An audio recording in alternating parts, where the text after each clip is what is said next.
കേരളത്തിൽ ആരാണ് ഭരണം പിടിക്കാൻ പോകുന്നത് എന്നുള്ളതിനെ പറ്റി ചർച്ചകൾ നടക്കുന്നു. ഇന്നലെ എക്സിറ്റ് പോൾ വന്നു. ഏറെക്കുറെ എല്ലാ മാധ്യമങ്ങളും തന്നെ, എല്ലാ സർവേ നടത്തിയ എല്ലാവരും തന്നെ പറയുന്നത് UDF അധികാരത്തിൽ വരാൻ തന്നെയാണ് സാധ്യത എന്നൊക്കെയാണ്. ഇത് തന്നെയാണ് ഇതിനു മുൻപും കഴിഞ്ഞ ആഴ്ചകളിലെല്ലാം നമ്മൾ സംസാരിച്ചിട്ടുള്ളതും അങ്ങനെ തന്നെയാണ്. UDF ഒരു വലിയ തരത്തിലുള്ള UDF തരംഗം ഉണ്ടാകുന്നു, UDF ഭരണത്തിൽ വരുന്നു, ഇങ്ങനെ തന്നെയാണ് വിലയിരുത്തിയത്. പക്ഷേ ഇപ്പോഴും ഇടതുപക്ഷത്തിലുള്ള മുതിർന്ന നേതാക്കൾ പ്രകടിപ്പിക്കുന്ന ആത്മവിശ്വാസമുണ്ട്. MV ഗോവിന്ദൻ അടക്കമുള്ള നേതാക്കൾ ഭരണവിരുദ്ധ വികാരമില്ലെന്നും ഉത്കണ്ഠയ്ക്ക് ഒരു കാര്യമില്ലെന്നും കേരളത്തിൽ വീണ്ടും ഇടതു ഭരണം വരുമെന്നും പിണറായി 3.0 വരുമെന്നും ഒക്കെയാണ് പറയുന്നത്. അപ്പോൾ എന്തായിരിക്കും ഇവർക്ക് ഈ ആത്മവിശ്വാസം കൊടുക്കുന്നത്? മേഘ, നമ്മൾ പണ്ട് മുതൽ പറയുന്ന ഒരു കാര്യമുണ്ട്, CPM-നെ പരാജയപ്പെടുത്തുന്നതിനേക്കാൾ ബുദ്ധിമുട്ടാണ് പരാജയപ്പെട്ടു എന്ന് അവരെ കൊണ്ട് സമ്മതിപ്പിക്കുക എന്ന് പറയുന്നത്. അത് തന്നെയാണ്. ഇപ്പം നമ്മൾ 19 സീറ്റിൽ പാർലമെന്റിൽ തെരഞ്ഞെടുപ്പിൽ തോറ്റു.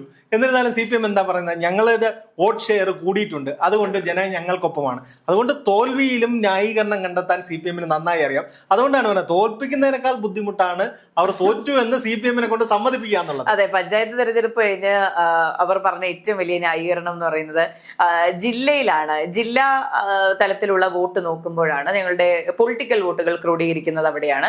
അവിടെ ഞങ്ങൾക്ക് പാളിച്ചകൾ സംഭവിച്ചിട്ടില്ല, അതുകൊണ്ട് തന്നെ ഞങ്ങൾ തന്നെയാണ് വിജയിച്ചത് എന്ന്. അത് എല്ലാ തെരഞ്ഞെടുപ്പ് കഴിയുമ്പോഴും CPM എന്ത് തിരിച്ചടി ഉണ്ടായിരുന്നാലും ആ തിരിച്ചടിയെ നേരിടുന്നതിന്റെ ഒരു ന്യായീകരണം നമ്മൾ പണ്ട് ഭാഷയിൽ പറയുന്ന ക്യാപ്സ്യൂൾ. ഈ ക്യാപ്സ്യൂൾ വളരെ സിമ്പിളായി CPM ഉണ്ടാക്കും.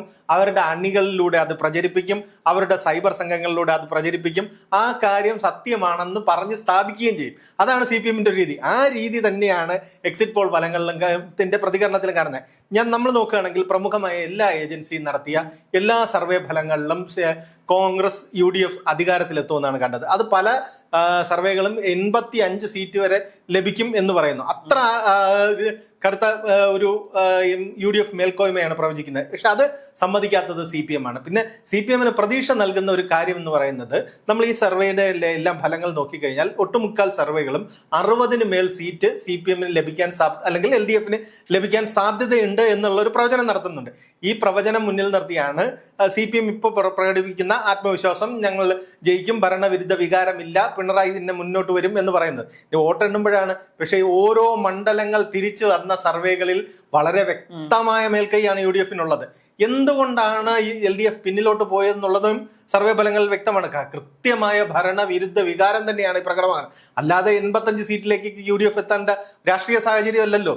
കാരണം എന്ന് പറഞ്ഞാൽ ജനങ്ങൾ നോക്കുമ്പോൾ ഇപ്പോഴത്തെ സാഹചര്യം എന്ന് പറഞ്ഞാൽ 47-ൽ നിന്ന് 85-ലേക്കുള്ള ദൂരം എന്ന് പറയുന്നത് വളരെ വലുതാണ്. ഇപ്പോൾ VD സതീശനും അതുപോലെയുള്ള നേതാക്കളും പറയുന്നത് പോലെ 100 സീറ്റ് അല്ലെങ്കിൽ 100-ലധികം സീറ്റ് എന്ന് പറയുന്നത് ഹ്യൂമൻലി ചിന്തിച്ചാൽ ഇമ്പോസിബിൾ എന്ന് വേണമെങ്കിൽ നമുക്ക് തോന്നാം. പക്ഷെ അവിടെയാണ് ഈ പറഞ്ഞ ഭരണവിരുദ്ധ വികാരമുള്ളത്.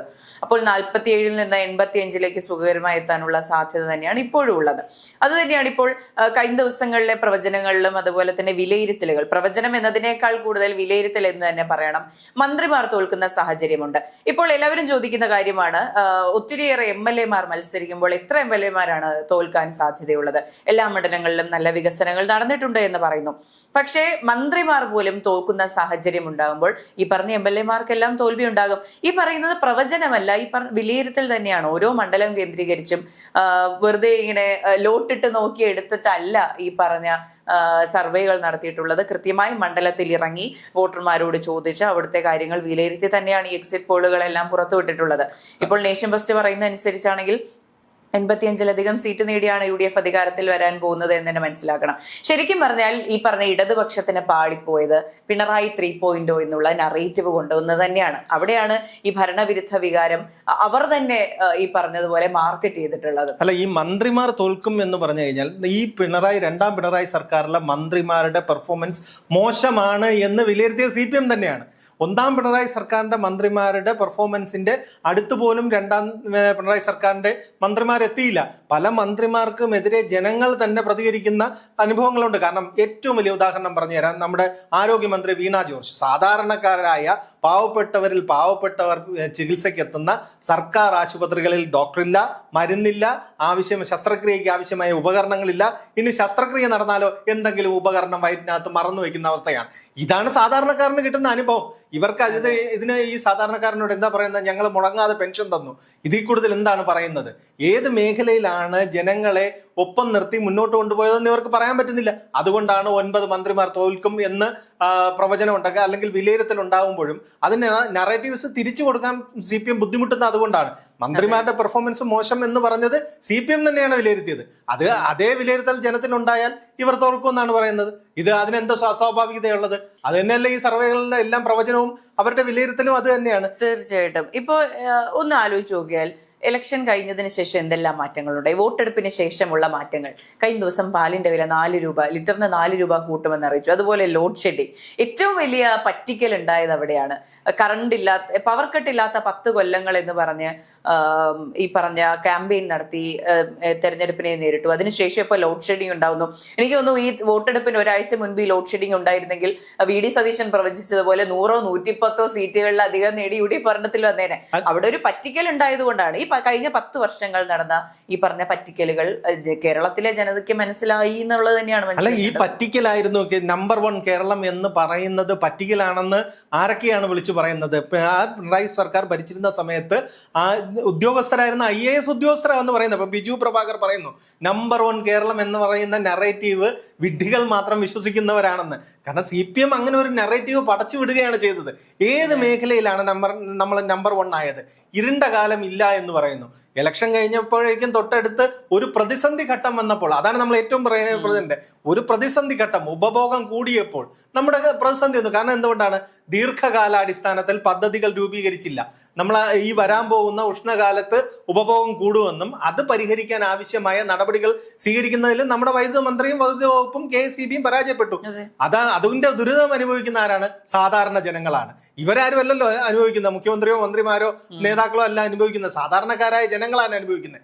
ഇത് തന്നെയാണ് ഓരോ മേഖല എടുത്ത് നമ്മൾ ഇഴകീറി പരിശോധിച്ചാൽ ഇതിന്റെ എല്ലാ വകുപ്പുകളിൽ ഉണ്ടാകുന്ന വീഴ്ച ജനങ്ങളെയാണ് ബാധിച്ചത്, ജനങ്ങളാണ് അനുഭവിച്ചത്. ക്ഷീരവികസന വകുപ്പ്, അതുപോലെ തന്നെ ആരോഗ്യ വകുപ്പ്, ഈ പറഞ്ഞ വന്യജീവി സംരക്ഷണം, എവിടെയൊക്കെയാണ് പാളിച്ചകൾ സംഭവിച്ചിട്ടുള്ളത്? ഇവിടെയെല്ലാം ഈ പ്രശ്നങ്ങൾ ഉണ്ടായിട്ടുണ്ട്. ഇതെല്ലാം തിരിച്ചറിയാൻ കൃത്യമായിട്ട് ജനങ്ങൾക്ക് സാധിച്ചിട്ടുണ്ട്. അതുകൊണ്ട് തന്നെയാണ് കൃത്യമായി തന്നെ കഴിഞ്ഞ പഞ്ചായത്ത് തെരഞ്ഞെടുപ്പിൽ തന്നെ മനസ്സിലായിട്ടുള്ളത് ഭരണവിരുദ്ധ വികാരമുണ്ട് എന്നുള്ള കാര്യം.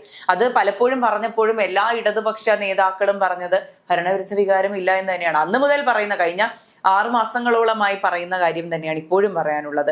ഭരണവിരുദ്ധ വികാരമുണ്ട്. അത് തന്നെയാണ് ഈ പറഞ്ഞ 2026 നിയമസഭാ തെരഞ്ഞെടുപ്പിൽ പ്രതിഫലിക്കാൻ പോകുന്നത്. അതുകൊണ്ട് തന്നെയാണ് UDF ഭരണത്തിലെത്താൻ പോകുന്നത്. അല്ല, ഈ പഞ്ചായത്ത് തെരഞ്ഞെടുപ്പ് നമ്മൾ നോക്കുകയാണെങ്കിൽ ഇതിപ്പോ പ്രാദേശിക വോട്ടാണ്, പ്രാദേശികമായ രീതിയാണെന്ന് പറയുന്നെങ്കിലും CPMന്റെ ഉറച്ച കോട്ടകളായ കൊല്ലം കോർപ്പറേഷൻ CPM പ്രതിപക്ഷത്തിരിക്കുകയാണ്.